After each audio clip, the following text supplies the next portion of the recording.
Hello everybody, Martin here, back with another Legacy League match.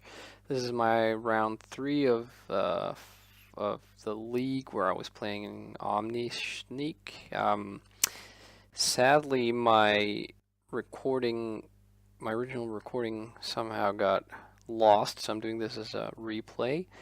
I was up against Shardless Bug. Um, I I I lost the die roll. My opponent mulliganed to 6. And I decided to keep this. It's a little bit speculative, but it actually just has everything we need, right?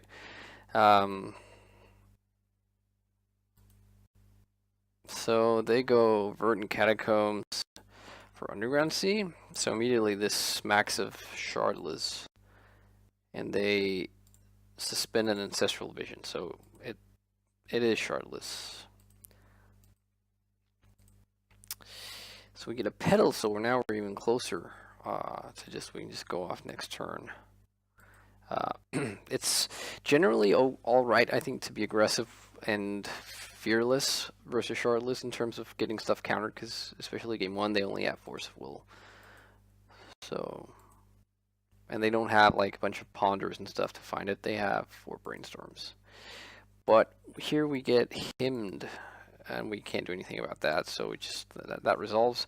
We lose our sneak attack, so they know what they're up against. We also lose our Petal, which means we can't go off next turn. Ideally, we would have lost sneak attack and Tarn, but I think this is fine. I mean, yeah, it is what it is.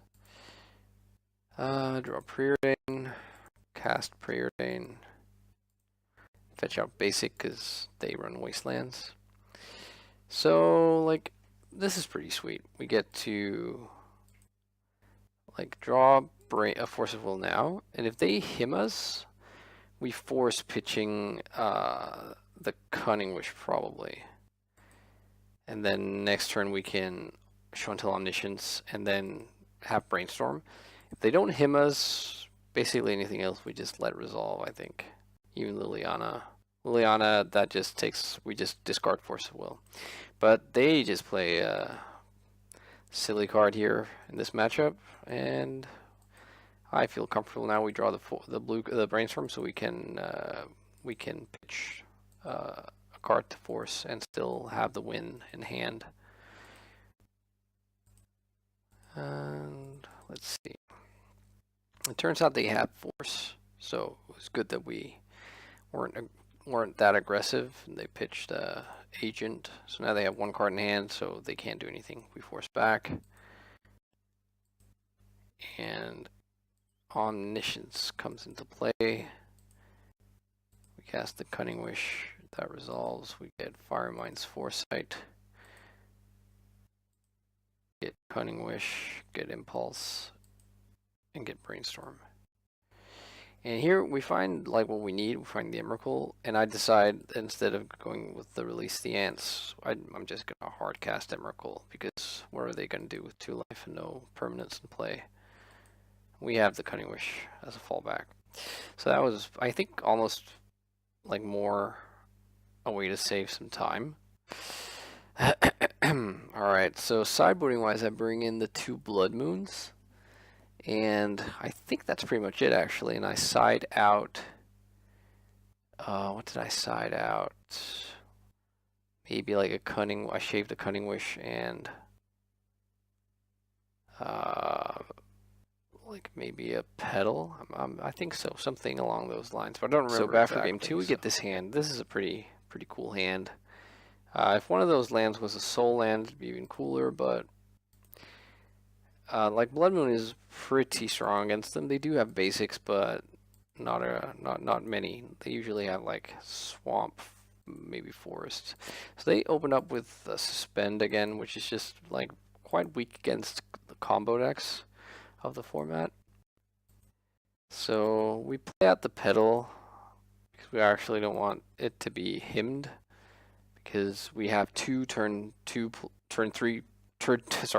plays with the Petal unless we get both lands taken from us, which I'm not sure it's correct. It's like a small thing, but so we don't get hymned. They go instead with the Deathrite Shaman.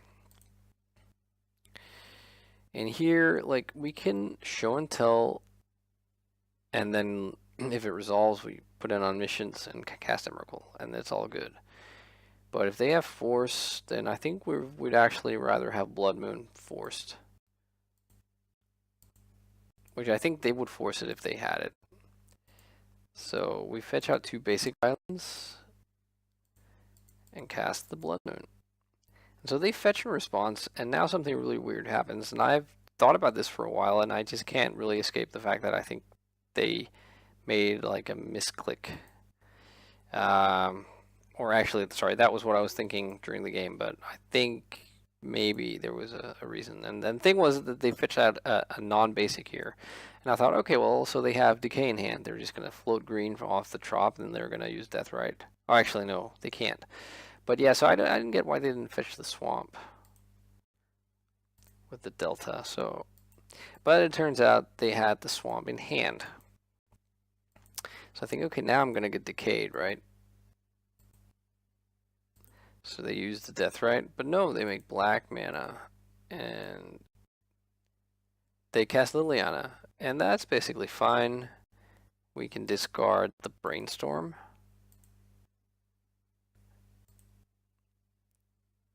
Which we do, and if their last 2 cards are Force Blue card, then it's not so good for us, but any other sort of constellation and we just get to win. Play our Scalding Mountain. Cast Omniscience, sorry, Show and Tell, and it resolves. There was a Shardless agent. Uh-oh, SpaghettiOs. And that's it. That's like how brutally quickly, like efficiently it can be against Shardless. Show and Tell is favored against Shardless, but not by as big of a margin as this match here might have it come off as like looking like, but yeah. So we get to Hardcast Emrakul to take a time walk, and they concede. So, I mean, that's it, right? So thanks for watching. I'm sorry the video did, like got messed up, and this is a replay. But yeah, I will be back. You can check out the videos for rounds 4 and 5. So yeah, thanks for watching, and I'll see you soon. Bye-bye.